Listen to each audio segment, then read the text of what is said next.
Good morning students. मी प्राध्यापक तानाजी चव्हाण आपलं Pant academy मध्ये स्वागत करतो आहे. गेले काही दिवस आपण मॅथमॅटिकल लॉजिक हा टॉपिक्स बघत आहोत. प्रिव्हियस लेक्चरला आपण applications of logic to switching circuit हा कन्सेप्ट बघितला होता. त्या कन्सेप्ट वरती काही बेसिक क्वेश्चन्स बघितले होते. आज आपण त्याच कन्सेप्ट वरती आणखी काही क्वेश्चन्स बघणार आहोत. त्याच्यामधला सेकंड क्वेश्चन, कारण फर्स्ट क्वेश्चन आपण बघितला होता, सेकंड क्वेश्चन आपण बघणार आहोत. Construct the switching circuit of the following. तुम्हाला एक स्टेटमेंट पॅटर्न दिलेला आहे. त्या स्टेटमेंट पॅटर्नच्या आधारे त्याचं स्विचिंग सर्किट बनवायचं आहे. स्टेटमेंट पॅटर्न काय दिलेला आहे बघा. पी आर सिंपल ब्रॅकेट मध्ये दिलेला आहे, not P and Q. Or दुसऱ्या स्क्वेअर ब्रॅकेट मध्ये पुन्हा एक सिंपल ब्रॅकेट आहे, not Q and R.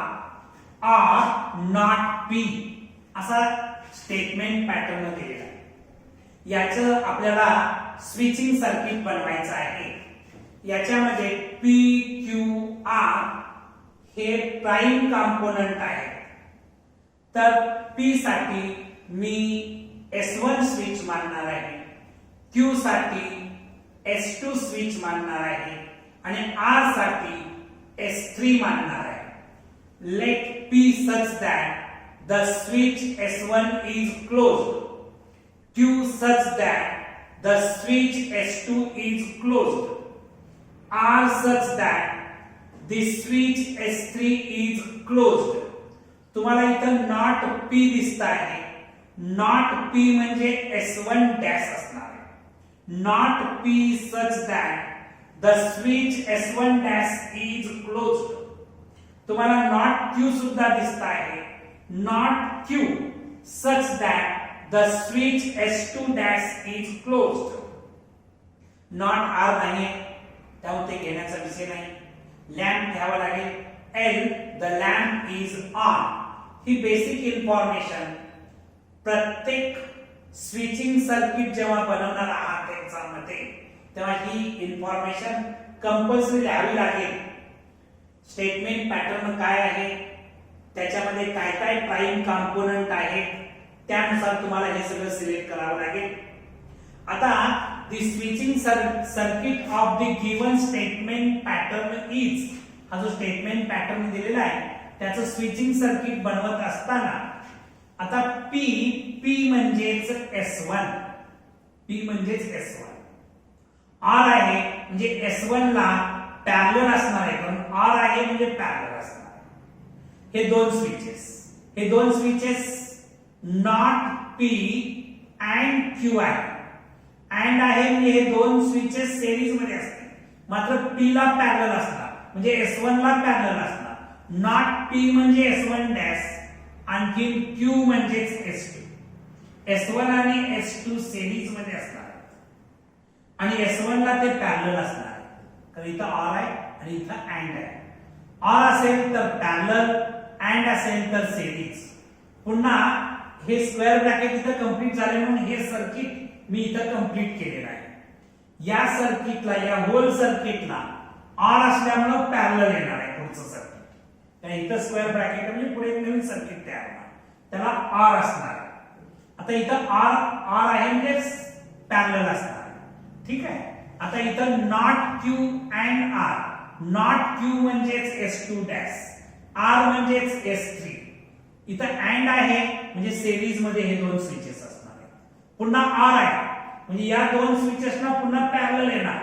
Not P म्हणजे S1 डॅश आणि मग पुन्हा हे वायरने कनेक्ट केलेले दिसतात. बॅटरी, लॅम्प, आणखी मग करंट फ्लो कसा होतो तो आरोच्या साहाय्याने दाखवलेला आहे.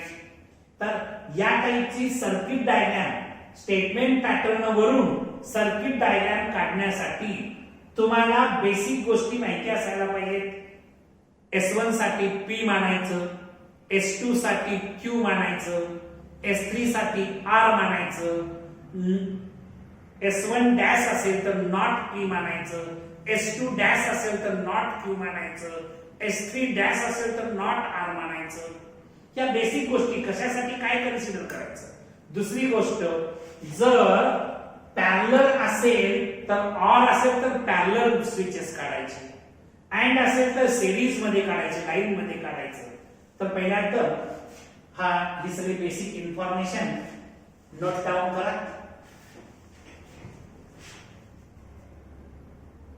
तर क्वेश्चन सेकंड मधला second question, construct the switching circuit of the following असा क्वेश्चन आहे. इथं सेकंड स्टेटमेंट पॅटर्न काय दिलेला आहे बघा. P and Q and R simple bracket मध्ये दिलेला आहे, R स्क्वेअर ब्रॅकेट काढलेला आहे, not P R simple bracket मध्ये Q and नॉट R असा स्टेटमेंट पॅटर्न दिलेला आहे. याच्यामध्ये P Q R असे तीन प्राइम कंपोनेंट आहेत.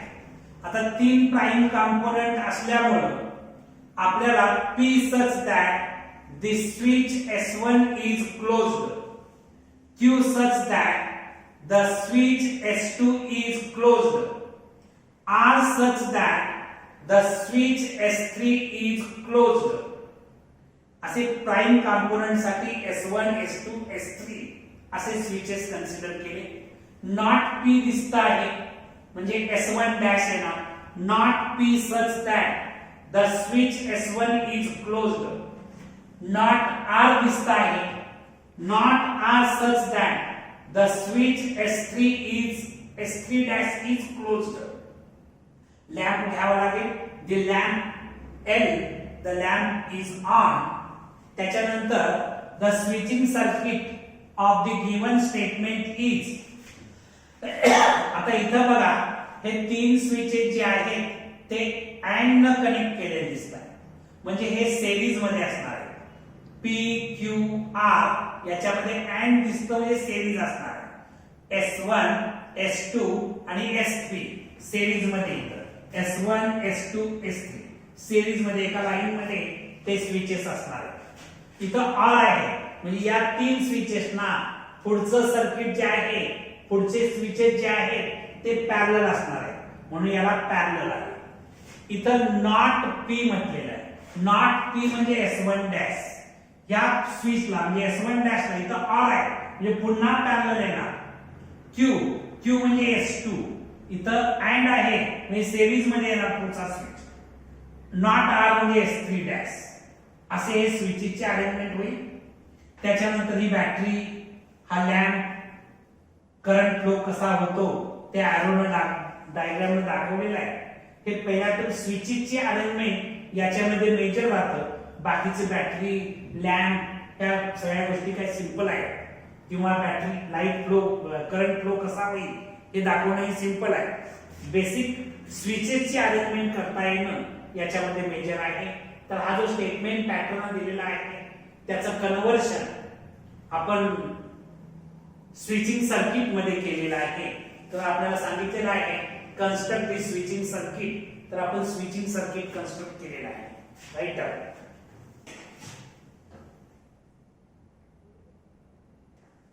क्वेश्चन 2 मधला थर्ड क्वेश्चन आपण बघणार आहोत. Construct the switching circuit of the following मध्ये थर्ड क्वेश्चन काय आहे बघा. काय स्टेटमेंट पॅटर्न दिलेला आहे. स्क्वेअर ब्रॅकेट मध्ये P and R simple bracket इथं दिलंय. Not Q and not R not P and not R असं दिलेलं स्टेटमेंट पॅटर्न आहे. याच्यामध्ये P Q R हे प्राइम कंपोनेंट दिसतायत. P such that the switch S1 is closed, Q such that the switch S2 is closed, R such that the switch S3 is closed. आता इथं not P दिसता आहे. not P such that the switch S1 dash is closed. not Q पण दिसता आहे. not Q such that the switch S2 dash is closed. not R पण दिसता आहे. not R such that the switch S3 dash is closed. आणखी L, the lamp is on. आता याच्या आधारे P साठी S1, Q साठी S2, R साठी S3, not P साठी S1 dash, not Q साठी S2 dash, not R साठी S3 dash असे स्विचेस आपण कन्सिडर केले. आता the switching circuit of the given statement is, या स्टेटमेंटचं स्विचिंग सर्किट आपल्याला लिहायचं आहे. P and R आहे. P म्हणजे S1, R म्हणजे S3, and म्हणजे सिरीज. म्हणजे S1 आणि S3 सिरीज मध्ये आले, लाईन मध्ये आले का? R आहे म्हणजे या दोन स्विचेस ना पुढचे स्विचेस पॅरलल असणार आहेत कारण R आले. Not Q and not R. Not Q म्हणजेच S2 डॅश आणि नॉट R म्हणजेच S3 डॅश. म्हणजे S2 डॅश आणखी S3 डॅश हे अँड आहे म्हणजे सिरीज मध्ये आहे. हे सिरीज मध्ये एका लाईन मध्ये आहे. याला ते या दोन स्विचेसना पॅरलल आहे, मात्र हे इथं काय आलेले आहे सिरीज मध्ये कारण अँड आहे. आता हे स्क्वेअर ब्रॅकेट कंप्लीट आहे म्हणून इथं मी हे एक सर्किट असं दाखवलं. पुन्हा R आहे म्हणजे या सर्किटला पुन्हा R असल्यामुळं पॅरलल येणार आहे. काय बघा, not P and not R आहे. नॉट P म्हणजे S1 डॅश आणि नॉट R म्हणजे S3 डॅश. अँड असल्यामुळं S1 डॅश आणि S3 डॅश सिरीज मध्ये आहे. या सर्किटला ते पॅरलल असून हे स्वतः सिरीज मध्ये आहे. त्याच्यानंतर बॅटरी, लॅम्प, करंट कसा फ्लो होतो हे सगळं आरोच्या साहाय्याने दाखवलं. तर हे गिवन स्टेटमेंटचं आपण स्विचिंग सर्किट मध्ये कन्वर्शन केलेलं आहे.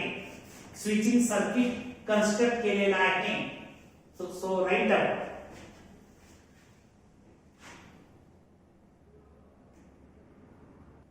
तर बेसिक क्वेश्चन मध्ये आपण थर्ड क्वेश्चन बघतो आहे.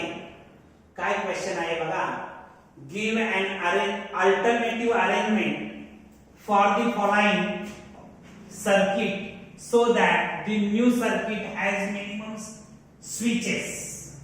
आपल्याला अल्टरनेटिव्ह अरेंजमेंट द्यायचे आहे. कुणाला अल्टरनेटिव्ह अरेंजमेंट द्यायचे आहे की गिवन सर्किट जे आहे ज्याच्यामध्ये मॅक्झिमम स्विचेस आहेत तर त्याला आपल्याला अल्टरनेटिव्ह अरेंजमेंट असणारं सर्किट काढायचं आहे की ज्या सर्किट मध्ये मिनिमम स्विचेस असतील. आता इथं बघा हे जे सर्किट दिसत आहे याच्यामध्ये S1 आणि S2 म्हणजेच P आणि Q हे प्राइम कॉम्पोनंट असणार आहे. S1 डॅश दिसतं, S2 डॅश दिसतं. तर मी पहिल्यांदा या सर्किटच्या आधारे S1 साठी मी P, S2 साठी मी Q, S1 डॅश साठी नॉट P, S2 डॅश साठी नॉट Q असं कन्सिडर करतो. Let P such that the switch S1 is closed, Q such that the switch S2 is closed, not P such that the switch S1 dash is closed, not Q the switch S2 dash is closed, L the lamp is on. आता हे जे circuit आहे हे symbolic form मध्ये किंवा statement pattern मध्ये जर लिहायचं झालं the symbolic form of the given circuit is, बघा S1 आणि S2 सिरीज मध्ये आहे म्हणजे S1 साठी मी P कन्सिडर केलंय, S2 साठी मी Q कन्सिडर केलंय म्हणजे P and Q येणार. P and इथं S2 डॅश आहे, सॉरी इथं S2 डॅश आहे म्हणजे P and not Q येणार. P and not Q येणार आहे. त्याच्यानंतर याला हे पॅरलल आहे म्हणजे R आलं. S1 डॅश म्हणजेच नॉट P येणार. आणखी S2 म्हणजेच Q म्हणजे नॉट P and Q कारण सिरीज मध्ये असल्यामुळे and not P and Q. पुन्हा याला हे पॅरलल आहे म्हणून R लिहिलं. नॉट P येणार आहे आणि हे नॉट Q येणार आणि याच्यामध्ये सिरीज मध्ये असल्यामुळे अँड येणार म्हणजे not P and not Q. तर हे सिंबॉलिक फॉर्म मध्ये गिवन सर्किट तुम्ही लिहिलेलं आहे, राईट. याच्यानंतर आपल्याला हे सर्किट सिम्प्लिफाय करावं, given statement laws of logic वापरून सिम्प्लिफाय करावं लागेल. आणखी मग मिनिमम सर्किट असलेलं, मिनिमम स्विचेस असलेलं सर्किट आपल्याला बनवता येईल. So write down that much my question. तर आपण गिवन सर्किट डायग्रामचं सिम्बॉलिक फॉर्म मध्ये मिळवलं होतं.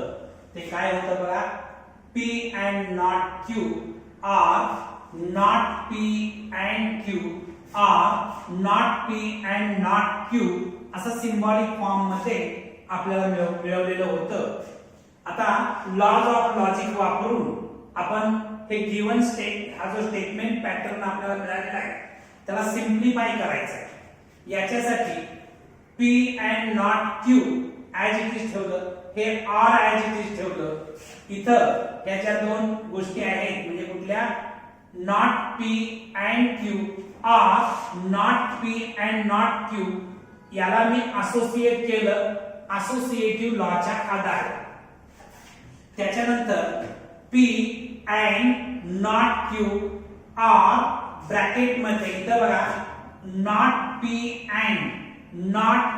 and कॉमन घेतलं, ब्रॅकेट मध्ये उरणार आहे Q or not Q. Distributive लॉच्या आधारे मी हे ऑपरेशन केलेलं आहे. त्याच्यानंतर P and not Q as it is, R as it is. इथं बघायचं नॉट P and, हे जे आहे Q and not Q, Q or not Q, याच्यासाठी T येतं कॉम्प्लिमेंट लॉच्या आधारे. कारण P or not P is equivalent T असं तुम्ही पाठ केलेलं आहे. हे कॉम्प्लिमेंट लॉच्या आधारे Q or not Q T मिळालेला आहे. नेक्स्ट स्टेपला बघा, P and not Q or इथं बघायचं not P and T not P मिळणार, कारण आपण आयडेंटिटी लॉ मध्ये P and T equivalent P म्हणजे statement and T is equivalent statement मिळतं. याच्या आधारे आयडेंटिटी लॉच्या आधारे मिळाले. आता पुन्हा मी डिस्ट्रीब्युटिव्ह लॉ वापरणार, म्हणजेच काय होणार बघा, P or not P, हे बदलत and as it is, not Q or not P, हे डिस्ट्रीब्युटिव्ह लॉच्या आधारे मिळाले. आता पुन्हा कॉम्प्लिमेंट लॉच्या आधारे P or not P साठी मी T लिहू शकतो कॉम्प्लिमेंट लॉच्या आधारे. हे and as it is, not Q or not P as it is. आता पुन्हा इथं मी आयडेंटिटी लॉ वापरला तर T and not Q or not P equivalent not Q or not P मिळणार आहे. कारण स्टेटमेंट and T असेल तर स्टेटमेंट इटसेल्फ मिळतं. हा जो आयडेंटिटी लॉ आहे तो वापरलेला आहे. मी कम्युटेटिव्ह लॉच्या आधारे not P or not Q हे हा जो स्टेटमेंट पॅटर्न आहे लॉज ऑफ लॉजिक वापरून आपण सिम्प्लिफाय केला. आता याच्यापासून जर मला स्विचिंग सर्किट जर बनवायचं झालं तर दोन स्विचेस असणार आहेत. एक म्हणजे S1 डॅश आणि दुसरा म्हणजे S2 डॅश, असे दोन स्विचेस असतील आणि त्यांच्यामध्ये R आहे म्हणजे पॅरलल असते. R आहे म्हणजे पॅरलल असते.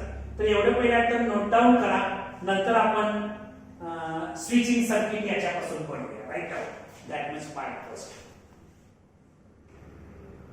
तर त्या क्वेश्चन मधला लास्ट पार्ट आपल्याला बघायचा आहे.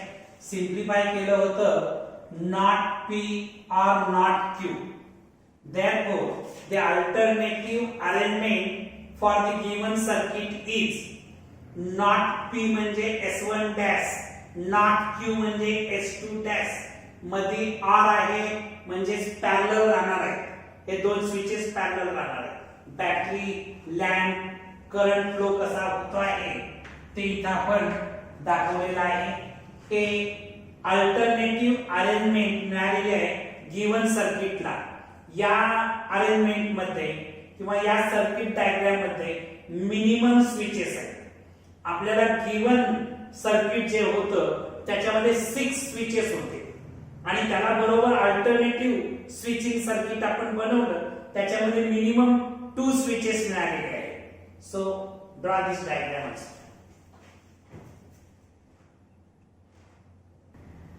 तर क्वेश्चन नंबर 4 बेसिक क्वेश्चन्स मध्ये आपण बघतो आहोत. Express the following switching circuit in the symbolic form of logic. Construct the switching table and interrupt it. तुम्हाला जे स्विचिंग सर्किट दिलेलं आहे ते सिम्बॉलिक फॉर्म मध्ये लिहायचं आहे, त्याच्यानंतर स्विचिंग टेबल बनवायचा आहे आणि इंटरप्ट करायचा आहे. तुमचा जो रिझल्ट मिळतो आहे तो. आता बघा, गिवन स्विचिंग सर्किट इथं दिलेलं आहे. S1 S2 पॅरलल स्विचेस इथं दिसत आहेत आणि याला सिरीज मध्ये S1 डॅश आणि S2 डॅश जोडलेले आहेत. मी S1 साठी P, S2 साठी Q, S1 डॅश साठी नॉट P, S2 डॅश साठी नॉट Q कन्सिडर करणार. Let P such that the switch S1 is closed, Q such that the switch S2 is closed, not P, the switch S1 dash is closed, not Q, the switch S2 dash is closed. L, the lamp is on.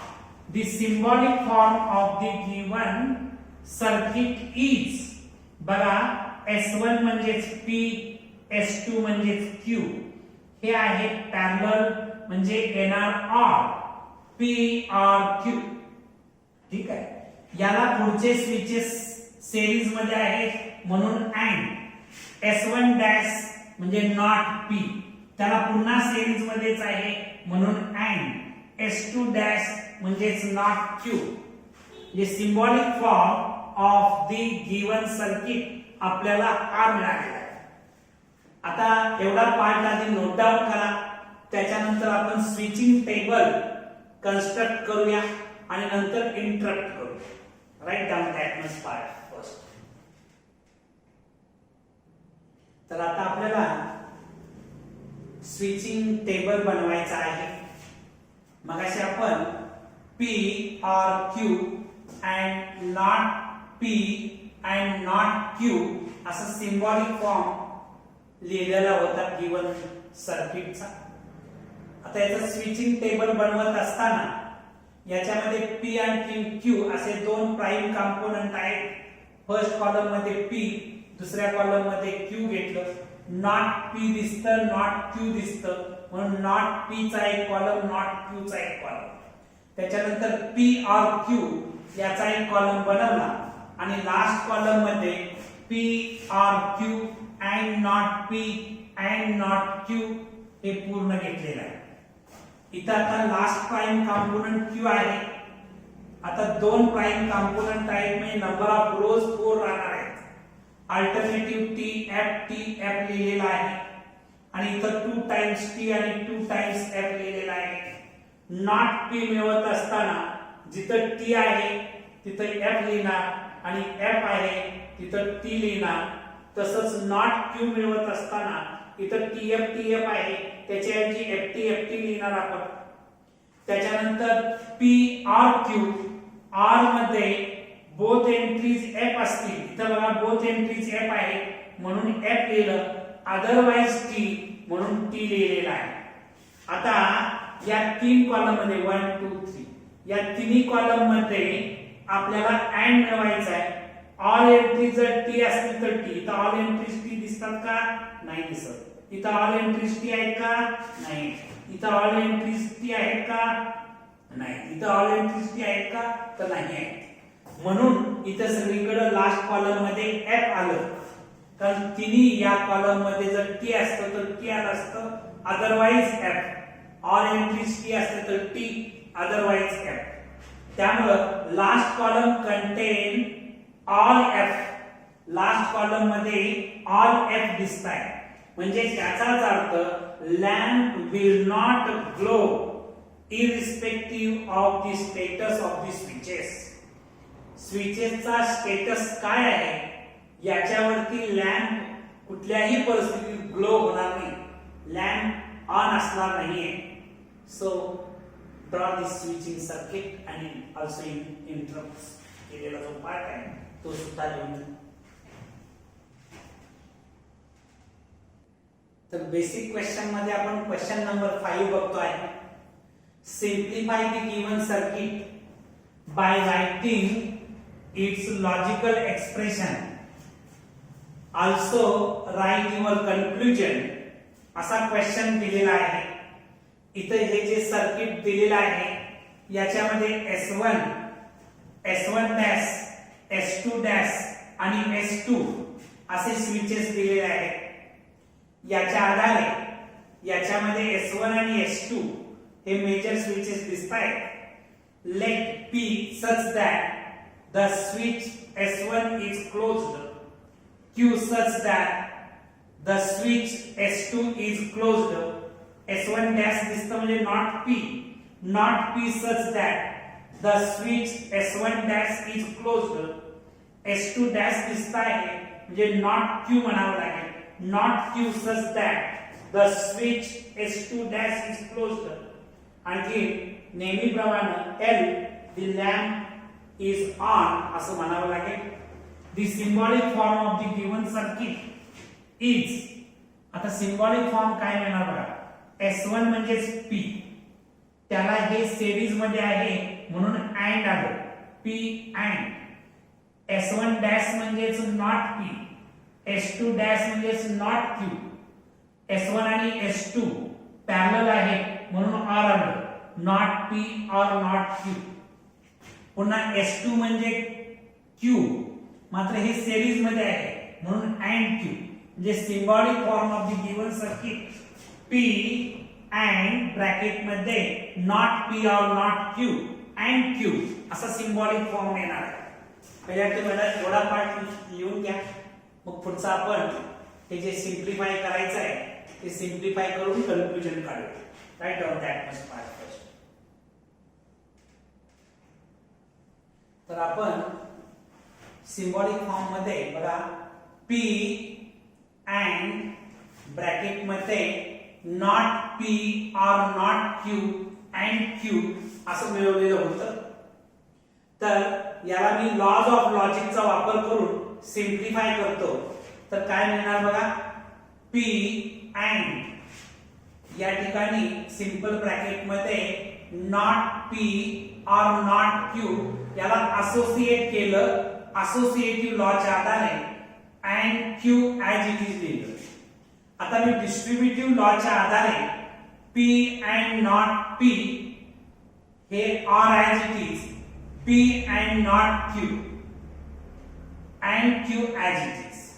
Distributive लॉच्या आधारे ही steps मी मिळवली. Equivalent P and not P equivalent F येतं, P and not P equivalent F म्हणजे F मिळालं. R P and not Q as it is and Q as it is हे complement लॉच्या आधारे मिळालं. आता F R